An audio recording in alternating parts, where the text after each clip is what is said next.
comes to the reading, writing, and arithmetic, I think those are good bases.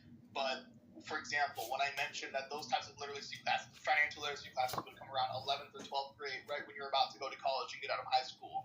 I don't know how long we need to be stuck on basics. If we're stuck on basics from kindergarten all the way through 11th grade, that's an issue.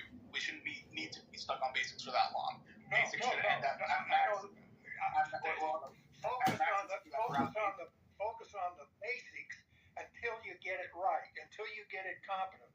And if you can achieve that level of competence in the ninth grade, then go ahead and teach others financial responsibility and all that. But make them all learn a competent level of knowledge in reading, writing, and arithmetic. Well, that's already kind of established. Only because, for example, in the college that I'm at right now, and even back in K through 12, to take certain classes, there had to be certain prerequisites that you had finished already or had shown a proficiency in. There were certain classes you can't take if you scored a C or lower in another class. You have to get a B or over in order to get into that class to show that you had an understanding of the material, et cetera, et cetera. So that's not something that's new. Maybe if you want to enforce more, that'd be fine. But as for innovation, that's something that's already been put in place for a while.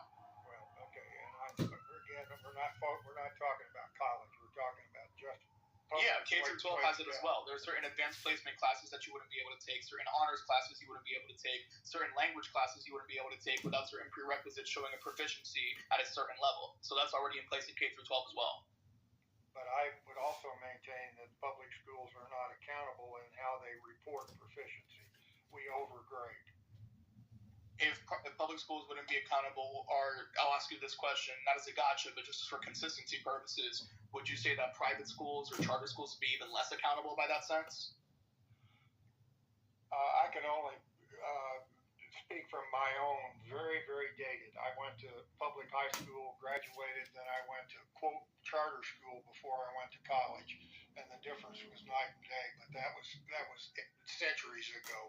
So I'm not gonna, I agree with Brad that we shouldn't be trying to compare charter schools and public schools because, as Brad says, they're both not doing a very good job, and I'm trying to focus instead on what both of them should be doing to improve. XG had said something earlier, and XG, you can respond to this if you like, but it's really a question for the stage and the educator specifically. You made me think, XG, with some of your comments about the political and cultural debates that hinder K through 12 progress, right? So I mean specifically like the CRT restriction, limiting history discussion.